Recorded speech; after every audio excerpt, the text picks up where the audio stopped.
Bonjour et bienvenue dans ce nouvel épisode de la web-série Intégrité de l'OMD organisée par le programme Anticorruption et Promotion de l'Intégrité.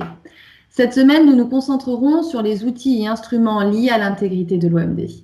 Nous avons avec nous aujourd'hui Pierre Paquet, il est expert référent en matière d'intégrité du programme ACPI. Il nous guidera à travers les outils de l'OMD liés à l'intégrité. Il les connaît très bien car il en utilise plusieurs dans le cadre du programme ACPI. En effet, plongeons-nous dans le vif du sujet. Très bien. Commençons par la déclaration d'Arusha révisée de l'OMD que nous avons déjà mentionnée dans les 2 derniers épisodes, mais c'est un instrument clé dans la lutte des douanes contre la corruption.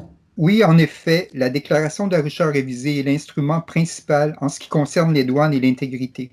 Elle énumère 10 facteurs clés reposant sur l'expérience des membres et met en lumière les éléments importants à considérer dans la lutte contre la corruption au sein des douanes. Les 10 facteurs clés sont la principale caractéristique de la déclaration d'Arusha révisée et en font un outil pertinent pour une approche globale et efficace en matière de lutte contre la corruption. Elle est composée d'un large éventail d'éléments, mais il y a une raison à cela, parce que nous reconnaissons que les vecteurs de la corruption sont nombreux.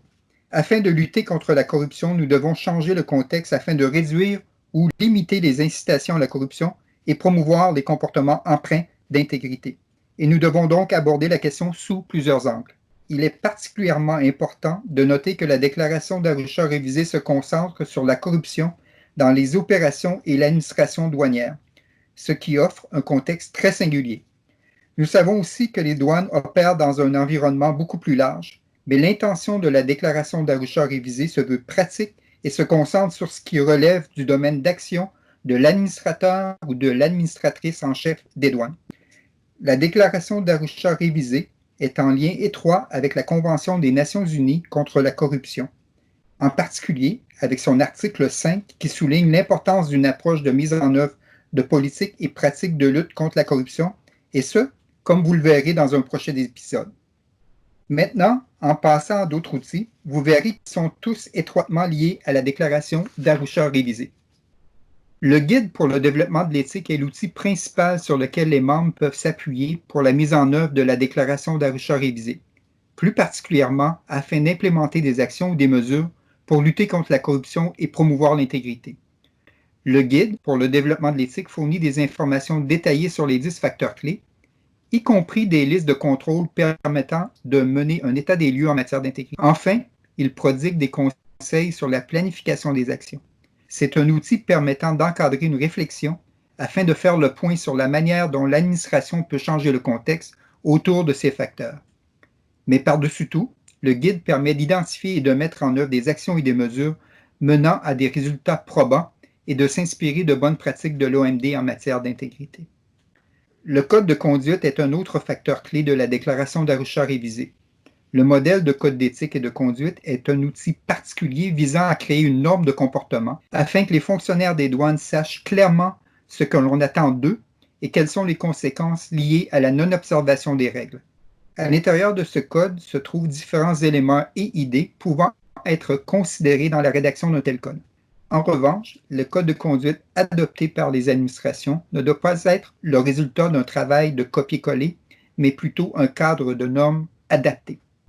Ces éléments sont notamment responsabilité personnelle, respect de la loi, relations avec le public, restrictions relatives à l'acceptation de cadeaux, de gratifications, d'invitations et de ristournes, conflits d'intérêts, restrictions relatives aux activités politiques, conduite à adopter s'agissant de questions pécuniaires, confidentialité et utilisation de renseignements officiels, utilisation de biens et de services publics, achat des fins privées de biens appartenant à l'État, environnement de travail.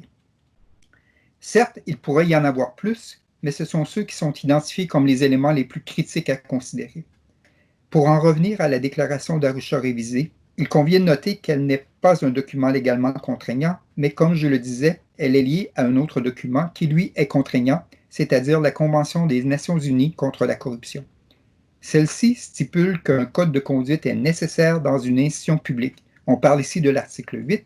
C'est donc un outil auquel nos membres se réfèrent pour s'assurer qu'ils respectent les dispositions de la Convention des Nations unies. Le guide sur la cartographie des risques en matière de corruption se rapporte aux facteurs clés de la déclaration d'Arusha révisée contrôle et enquête. Le guide vise à assister les membres sur la base d'une gestion des risques afin de mettre en œuvre des contrôles permettant de réduire la corruption et d'identifier les risques liés à la corruption. Le guide vise à assister les membres sur la base d'une gestion des risques afin de mettre en œuvre des contrôles permettant de réduire la corruption et d'identifier les risques liés à la corruption. Il s'agit donc d'un outil important dans la trousse d'outils en matière d'intégrité. En parlant de gestion des risques dans la douane, on se réfère souvent aux risques externes, mais c'est un outil qui se penche sur l'environnement spécifique aux douanes et examine les risques inhérents. Le guide sur la prévention de la corruption dans la passation des marchés publics de la douane est un autre atout pour le contrôle interne. Il existe en effet des risques de corruption dans les pratiques d'approvisionnement. Ainsi, ce document offre aux membres des conseils pratiques généraux en matière de gestion des marchés publics. Par exemple, dans le contexte de la COVID-19, cet instrument peut apporter une plus-value. Les administrations des douanes pourraient avoir un besoin urgent d'acquérir de l'équipement de protection individuelle et d'autres matériaux pour faire face à la pandémie. Ainsi, cet outil rappelle les conséquences de ne pas prêter attention à la corruption, et ce, en matière de marché public. Celles-ci sont graves pour tout pays et ont un impact négatif sur les budgets nationaux, la croissance économique, la santé, la sécurité environnementale et l'incitation à l'innovation. Les directives sur la transparence et la prévisibilité portent sur plusieurs facteurs clés de la déclaration d'Arusha révisée. Elle offre des conseils aux membres sur la façon de réduire au minimum les opportunités de corruption favorisées par l'opacité. Comme vous le voyez ici sur la diapositive, le document fait référence à un certain nombre de vecteurs différents. Les directives ont été élaborées par la Direction du contrôle et de la facilitation de l'OMD.